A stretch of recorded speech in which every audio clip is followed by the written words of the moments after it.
Lieder sind Brüder der Revolution, Lieder sind ihre Begleiter.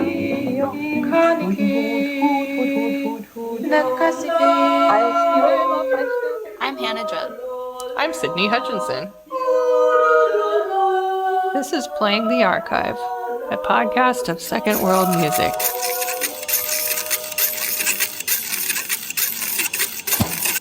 Welcome to Playing the Archive. I'm Sydney Hutchinson, but today I'm going to be replaced by some special guests. Our interviewer will be Serena Agbokhan from the University of Würzburg. Hello. And she'll be interviewing Chang Cheng, who is from the Corriamundus Master's Program. 你好. Okay, hello. So you have researched Chinese square dance. And first of all, how do you pronounce that in Chinese? Guang Chang. Guang Chang. Yeah, means square or plaza. Okay. Wu Wu. means dance. Dance. Okay. So Guang Chang Wu. Yeah. That's square dance. And what exactly is Chinese square dance? It's hard to define it. People tend to refer it as dance in the square dance, but not any dance can be called as square dance. Okay, so it doesn't have anything to do with dancing in a square formation. Yeah, it's about where they dance, not how they dance. What is the relevance of the square? Why do we need a square? The square or the guangchang offers a space first for Guang Chang Wu or for square dance at the very beginning. But it's not a ready-made space for this dance. At the very beginning, people just sort of like to see what happened in the square or in the plaza, in the city space. And some people just came up to some ideas to dance, and random people in the square joined.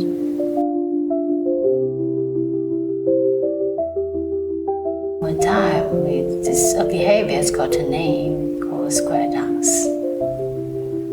Yeah, people just went there and started dancing. Spontaneous and randomly.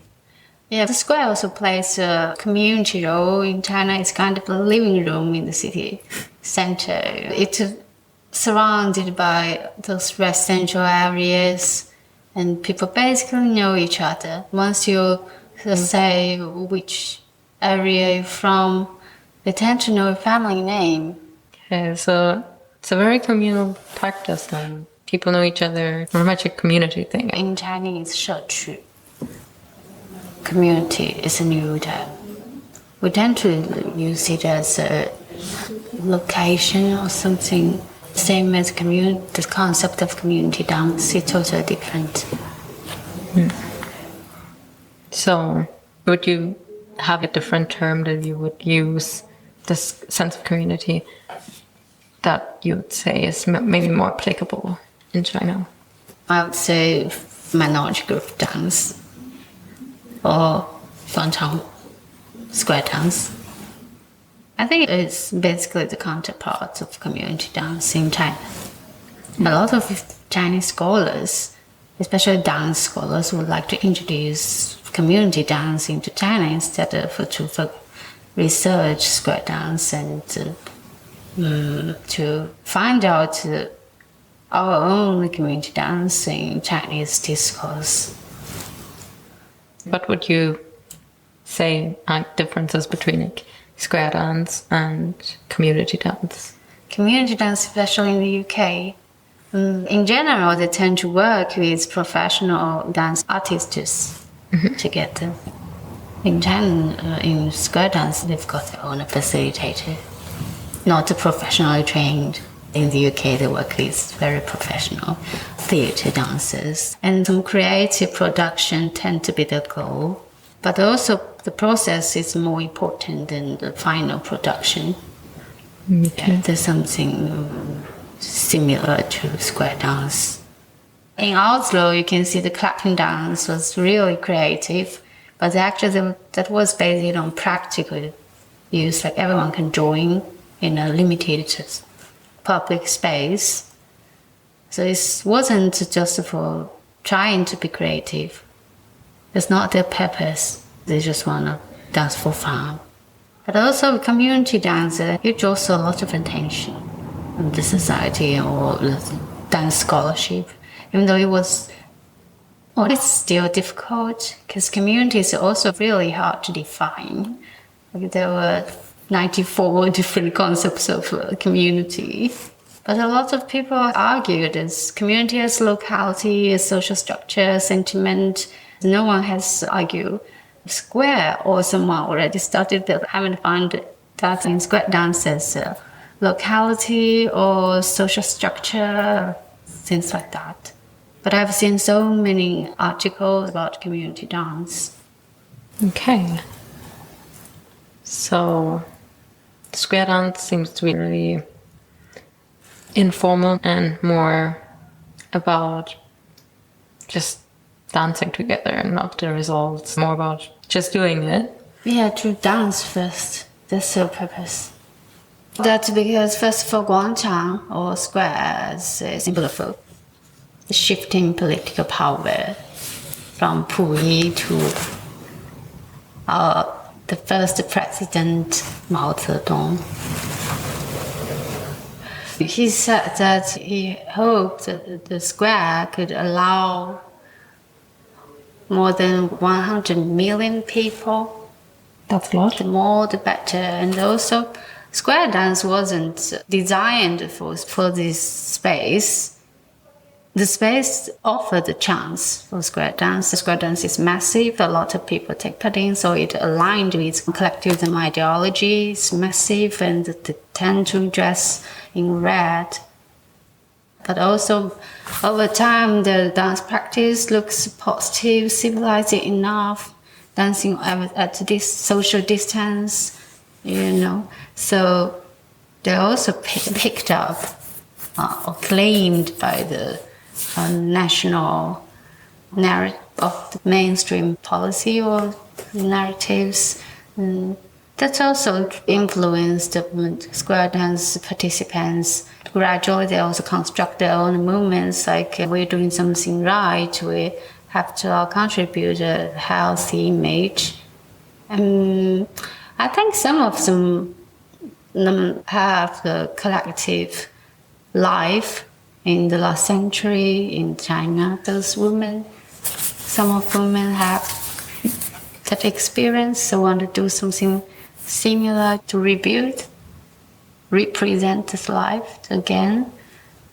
In Norway, as people are ethnically diverse, they didn't have the direct experience, the direct collective experience, especially some Spanish. They even didn't know square dance itself. They join it because the environment is gentle enough and the dance is fun. It's easy to start, just to feel better about yourself. That's it. It's quite simple. But the interesting is, although my mom never experienced that life, like you eat together, sleep together in the last century, when I asked her all these questions, she also answered. After the informal interview, she answered me that we had a great era, we support each other, we live together. She could sense what I was asking. We love our country like that. So it's kind of this people's experience, participants, square dance participants. These people also have that memory and would like to align political ideology, their own things. But that doesn't mean the dance is driven by the collectivism ideology. It doesn't align with that. It intertwined with it, but it's not completely from that. So square dance just emerged organically by people going to the square and dancing. And then it was picked up by the state or the country. That's where the Western image of Chinese square dancing comes from just seeing it at sports events like Olympics or something.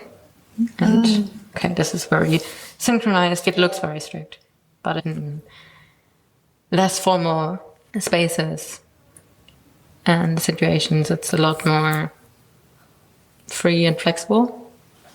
Yeah, it's very free and flexible. My mom tends to join after work or before work in the morning. You can see a lot of people practice square dance in the morning. The square, it's a space, but what kind of space is it?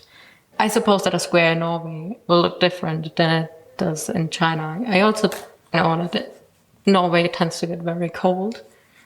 So I was only thinking about outside spaces right now. How does that translate to Norway? In Norway, they've got really well equipped dance studio. In China, because they have fight for their own space because it's in the public. Square dance is so popular in cities, so they extend the space into parks, also car parks in raining days. And during pandemic, they extended it into online platforms. They dance at home, but still call it a square dance.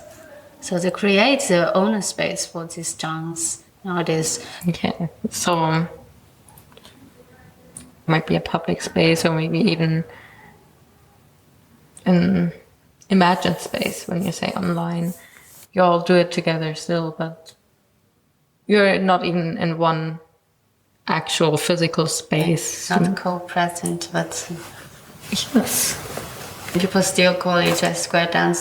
Square dance doesn't mean it means it's tangible space. It's fully intangible practice that try to conceptualize it. That people just refer it as dance in the square. It's very abstract. The square dance has so many different vocabularies because it's not collective-based dance. It's not based on group. They have a shared vocabulary. It's based on individuals. People randomly meet each other and provide movements they know or they learn or they just see on the screen. They just pick up a few movements and share. Then the participants tend to give feedback like, we couldn't manage it. Then the movements get adapted, getting more and more inclusive. It looks quite similar to some other aerobatics. So people just don't consider it as a independent dance. We haven't been able to analyze it yet. I've read so many articles that research people themselves. They build identity by square dance. But what I've seen in Norway didn't build up the previous identity. They gain a different identity like a dancer. They also analysis the age, gender, instead of how do they organize dance or just to describe what do they dance for. Like I said, dance for joy, what kind of joy? They did an analysis of that. What kind of dance? How do they work? What role these participants played in this dance system? I think it's very interesting to change perspective and focus on the dance and the movements. So you did your fieldwork in Norway. Why did you focus on Norway? Because I lived in Norway for a year. I studied at NTNU. I feel familiar with the Norwegian culture there. I did my first fieldwork in Trondheim. So I kind of built a connection. And then in Norway, from the official website, that dance looked very red, and I was curious about it. Some pictures and the names of the dance called something about I love China. So I thought it might be very political, but I found out they just dance for joy. Even though the performance of the dance looks like also still positive enough. So claimed by CCTV4 in China. Also supported by mainstream media, build up very positive image.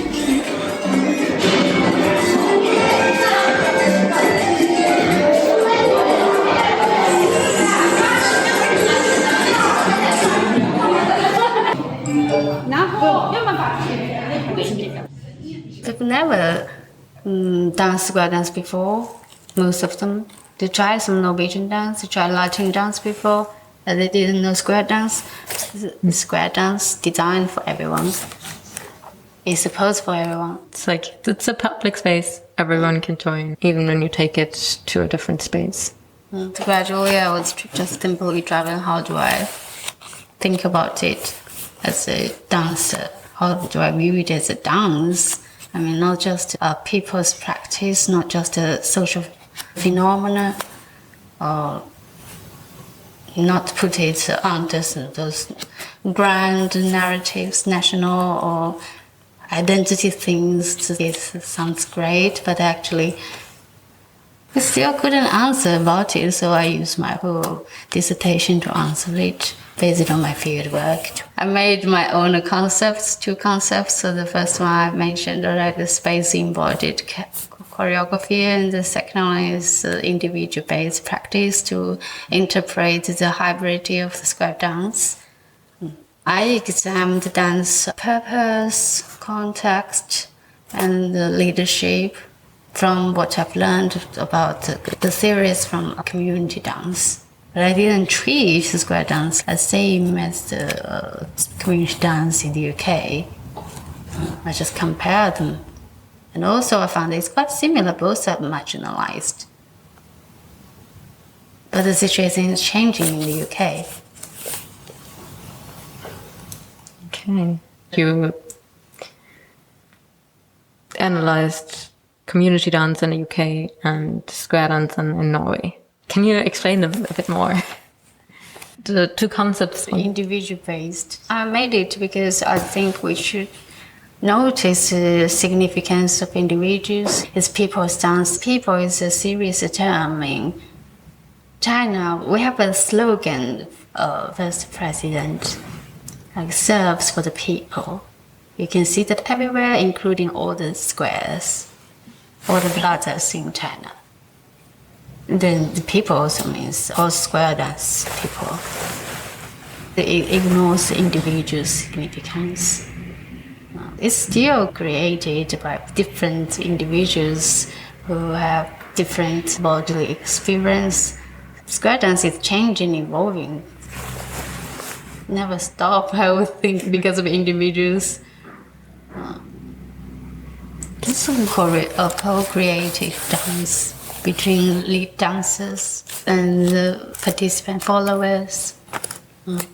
Once they couldn't follow, then the movement's gonna be given up because they couldn't manage. So the square dance has got their own style from negotiation.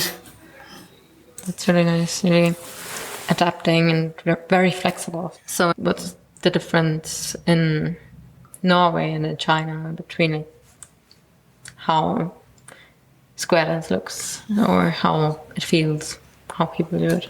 In also space, I made this concept of space embodied choreography. Because of my field work in Norway, I noticed no one touched each other, but this has really strong social character. It could be a social dance, but no touch. People tend to build friendship. Some movements, they touch each other. That's very again, that intimacy. But dance at a distance, like especially in Trondheim, they keep so far from each other. So I noticed the space, the social space, the local public space, and the international medium space. Eventually, I just focused on the daily setting, the space, the square, how it arranged people. His theory, but it's the social space or the public space. It's a social arrangement. So I just realized people also choose their own positions in the space, just as even though some of them never have this experience in the real square in China, but it just gives you the sense you choose your own space to dance. No one gonna assign. And also that's something to do with the social older. And Chinese people, we wouldn't touch each other to show respect. Wouldn't kiss each other. Not like French. People. We always say, hi, it's better to keep a safe social distance from each other. I imagine it right now. You're in a space, maybe a square. And imagine everyone has their little Square. and then around themselves. That's like their space. No one invades.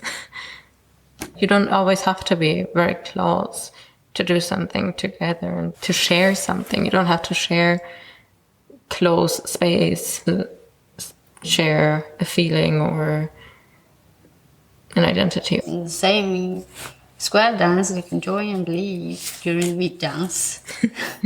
Around the square in China is also high mobility, the same as in Norway.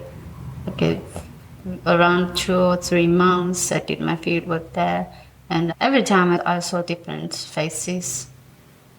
They're all new. Dance is new to them. If you teach something, or if you give something really difficult, they might just bye-bye. Not going to continue it. It's too hard because it sounds fun to speak Chinese. It's like only one space. You said that there were always new faces. People come back. Yeah, apart from those 5 or 6 people. They come back around twice, no more than 3 times. It's just on Christmas and Spring Festival, the holiday, or we just went back to China, family gathering. They go dance for homesickness. When they miss home, when they got homesick, they come back to home. I know there's a term in the West, dance therapy. Say all dance basically have the therapeutic effect. I checked there is some Norwegian, Chinese square dance participants. Would you like try dance therapy or improvisation or some creative production? They didn't refuse, but first of all, for the creative production, it takes time to explain. They want to move. They came so far away from different areas in the city in that cold weather. They just want to dance first instead of focus on what they're talking about. And also the verb instructions cause uncertainty. So if we want to work with this specific community, there's still a long way to think about how to do that. Second point, therapy. Yeah. I mentioned to her as informant, she's 71 years old, and she was like, I just went to hospital last week to do the medical checkup. If dance is a therapy, it sounds medical instead of for fun. This just reminds me I'm old. Want to give me a task to do. Dance being a therapy, I feel like, okay, I'm not young anymore, I'm not healthy anymore. My mom said, also, she was confused. All of them didn't refuse at the very beginning. They were just confused. It's already very therapeutic. Do we really need a therapy? That's why the dance for you're active, healthy, and meaningful as the present. I also learned, I joined some dance therapy class in the UK. I wasn't feeling good as a participant instead of a scholar. But for the whole class, I didn't feel I would need it to be treated like a patient. So I kind of understand square dance may bring certain physical health, but more socially health. There are 3 definitions about health: physical and mental health and social health. The social health specifically, like for example, the Chinese diaspora, if they get involved or they get along with the local people, that means they can gain socially healthier. If they didn't, they excluded by the local society, then that's unhealthy, socially unhealthy. It gives me very much of the feeling that once you put pressure on something, then it kind of steals the same effect. If you say, okay, you do this for your health, it takes the fun out of it. How many people were at these square dance sessions in Norway? During my field work, maximum number was 28. The lowest 22 during my participation. But in our WeChat group, there are like 60 participants. In Trondheim, there are less because there are only 500 Chinese in total. During my fieldwork, there are more than 10 participants, but relatively stable. Every time you can see the same face. And they're younger than participants in Oslo. Around between 25 or 45, because I either study at NTNU or work there. And how long were you there in Oslo and in Trondheim? I went to Trondheim first for like 2 months. I took part in the Friday sessions for more than 2 months, and in Oslo. I spent winter there. Also around 3 months because I went there when I was in France. Cost a lot just to see their dance. But I gained a lot of support from them, so I appreciate that. Yeah, you also mentioned that mostly women who dance, square dance. Did you have that feeling everywhere, or were there also men somewhere? In Trondheim, there was a Spanish joined for quite a long time. He's not Norwegian yet, so he went back home. We stopped dancing. In China, so many guys that join square dance already. Really? What does it mean? Because you said it's most old women. Dancing. The square dance has got another name called Dama dance, means old granny's dance. It's not fully neutral. Sometimes it could be a look at that Dama, she's doing great. Like when it comes to square dance, it means just not very appreciated.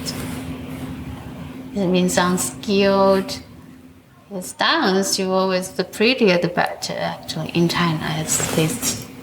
Or at least there used to be a dancer, but I wasn't pretty or skinny enough. So I kind of get excluded because I was skilled enough. So I got included for quite a while. But I had to keep that standard more than those people taller, skinnier than me. So when it comes to square dancers, of course, they're getting old. I think they're pretty, but not dancers that kind of skinny, or ballet dancers that kind of pretty, So they tend to be defined as non-dancer. So what they are doing is non-dance. How do you define dance then?